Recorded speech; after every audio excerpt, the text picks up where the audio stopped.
talking about insulin pumps today. And I just wanted to first welcome you to Georgetown.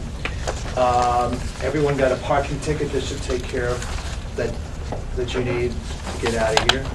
Excellent. And as you know, as you may or may not know, this is supported by the Diabetes National Institute and the Georgetown Diabetes Program. And we also have a youth group with different activities, and we're having something next month. So if you're interested, email me or leave a note there. And we have a big party the 24th of April that supports the different activities that we do, and it's a fun party for the whole family. And you'll find that here if you're interested in that too. Hope you can come.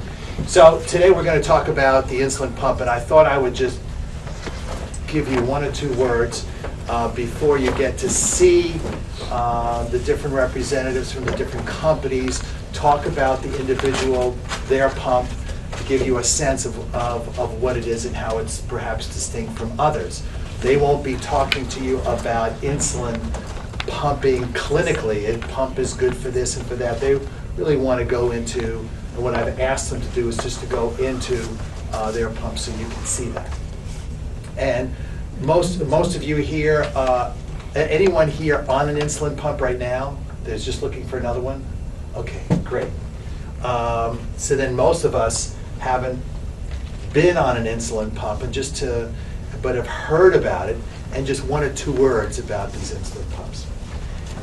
As you may have heard, that the insulin pump does just that. It pumps insulin. It pumps insulin when you tell it to.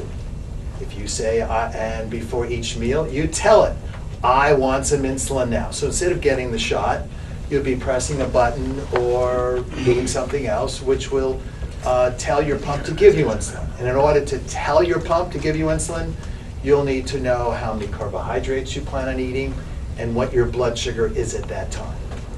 So it doesn't say you can't do blood sugars or determine or forget about carbohydrate counting. In fact, you have to know more about carbohydrate counting and be able to do more blood sugars than you'd probably be doing or were doing or are doing using 2 doses of NPH, for example. So the pump will respond. The pump will also give small amounts of insulin, which they call the basal amounts, throughout the day. And that's in place of the long-acting insulin, the NPH that you may be getting. And the pump can do that better and more consistently than the NPH, since we all know that when you get a dose of NPH, it's not being absorbed the same way each and every day. So one of the pump's advantages is the fact that you have a better chance of getting the insulin, basal insulin, throughout the day. Do you see a marked difference between, say, the manual approach where you give injections versus the pump in terms of A1C results? The advantage then of an insulin pump, if you are compliant, and that's a big if. If you're compliant and doing what you need to do, which is taking 5 to 8 blood sugars a day, giving yourself insulin before significant carbohydrate food ingestion, then the chance of your hemoglobin A1C going down is very great. Yes. That's a big advantage, that you have the ability to give insulin whenever you want it. You also have a big advantage, of course, to decide, I want to eat, 30 grams of food now, and another meal maybe 90 grams. Whereas you can't decide to eat 90 grams or 30 grams for lunch when you're on an NPH regimen. It also allows you to eat when you want to eat, which is different from the NPH regimen. So the advantages, I'll get to you, I just wanted to finish that, okay? So the advantages are great in that respect, in the potential to get the hemoglobin A1C down. Now some people will say, I want to go on the insulin pump because I hate giving shots. It's a good reason. But if they're not compliant, then being on the pump can make their hemoglobin A1C, I feel, and there's lots of data, go up. So if they become non-compliant, they're not taking blood sugars as they're supposed to be taking and making the changes and the corrections, you have a possibility of having the hemoglobin A1C go up. It's not the pump's fault. The pump gives you the opportunity. But if you're not doing what you need to do. Well, it's not a smart system. No, it's not what they call the closed-loop system, where it's testing your blood sugar, giving that sugar reading to the pump, and then just watching your sugar rise and then giving you the insulin as you need. So in that kind of closed-loop system, which is not on the market, it's not that. That is ideal. It's not doing that.